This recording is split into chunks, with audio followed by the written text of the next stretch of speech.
नमस्ते सदा वत्सल्य मातृभूमि। दोस्तों, आज हम चर्चा करेंगे कैसी अभिव्यक्ति, कैसी स्वतंत्रता। समूचे विश्व ने 2 दिन पहले ही प्रेस स्वतंत्रता दिवस मनाया था।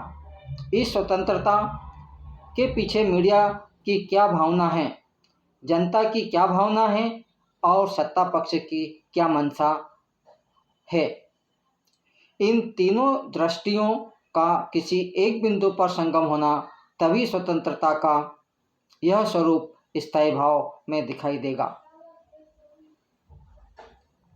आज तो कहावत है के अनुसार ही 3-13 हो रहे हैं। यहाँ तक कि लोकतंत्र के तीनों पायों में मिलकर मीडिया के रूप में चौथा पाया और सृजित कर दिया, जो संविधान में था ही नहीं और है भी नहीं।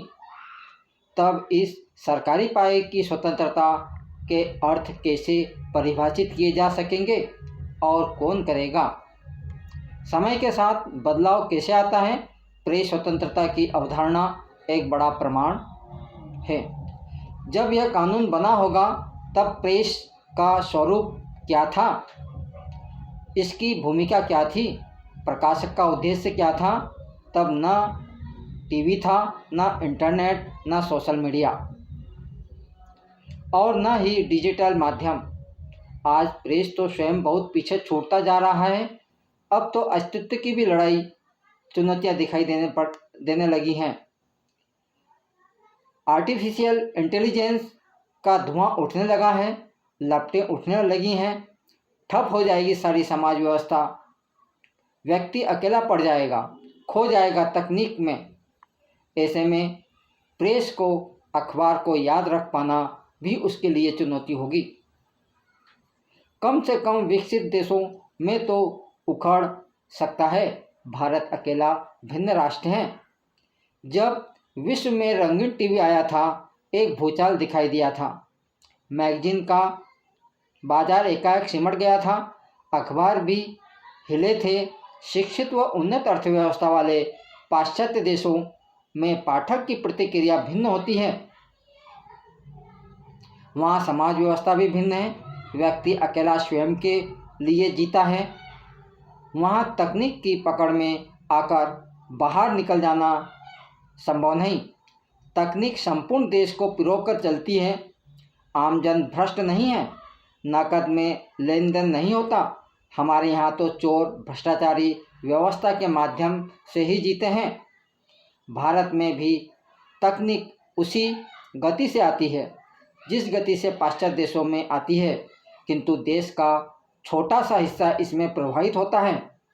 इसका मुंह भी पश्चिम की तरफ होता है। यह वर्ग भारत का प्रतिनिधि वर्ग नहीं होता।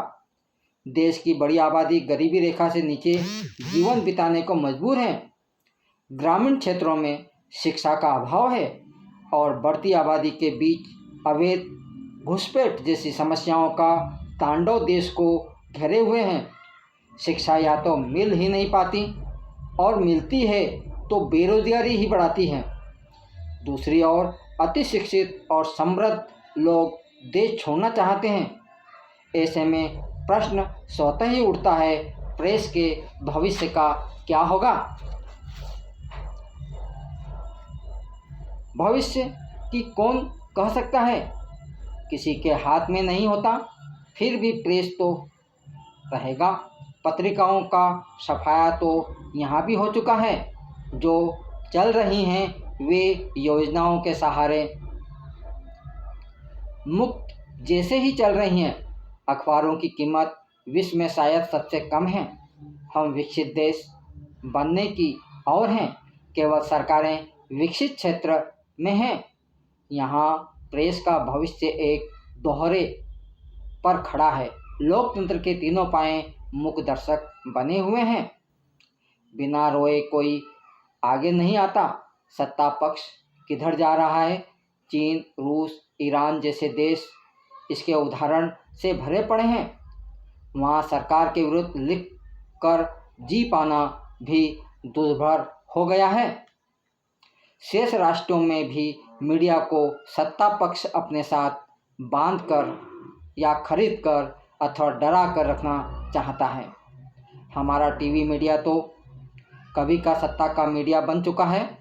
प्रेस भी करोड़ों कमाना चाहता है, जनता के विश्वास को योजनाओं में तोलने लगा है, स्वयं को चौथा पाया कहकर सरकारों के साथ खड़ा रहना ही श्रेष्ठ मानता है।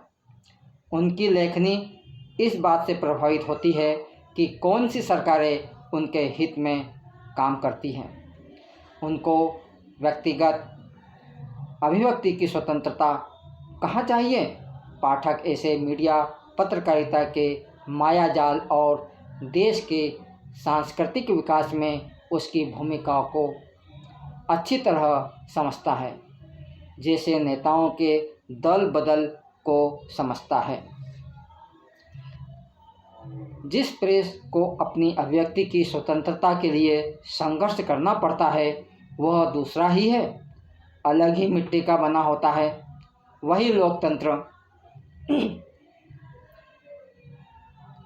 का, जनहित का, देश के विकास का भरोसेमंद वाहक है। सत्ता की आंखों में खटकने वाला प्रेस का यह भाग परिचय का मोहताज नहीं होता। हर काल में वह जनता के साथ और सरकारों के विरुद्ध खड़ा होता है। इस मीडिया की शक्ति जनता में निहित रहती है, धन में नहीं रहती। पाठकों को याद होगा किस प्रकार पत्रिका ने राजस्थान में काला कानून के खिलाफ लड़ाई लड़ी, मध्य प्रदेश में व्यापम घोटाला और छत्तीसगढ़ में सलवा जुड़ुम को लेकर सत्ता के सामने डटा रहा।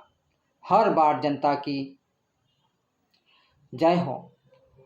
हाल ही में मलयालम मनोरमा के मामले में सरकार के दबाने का पूरा प्रयास किया गया।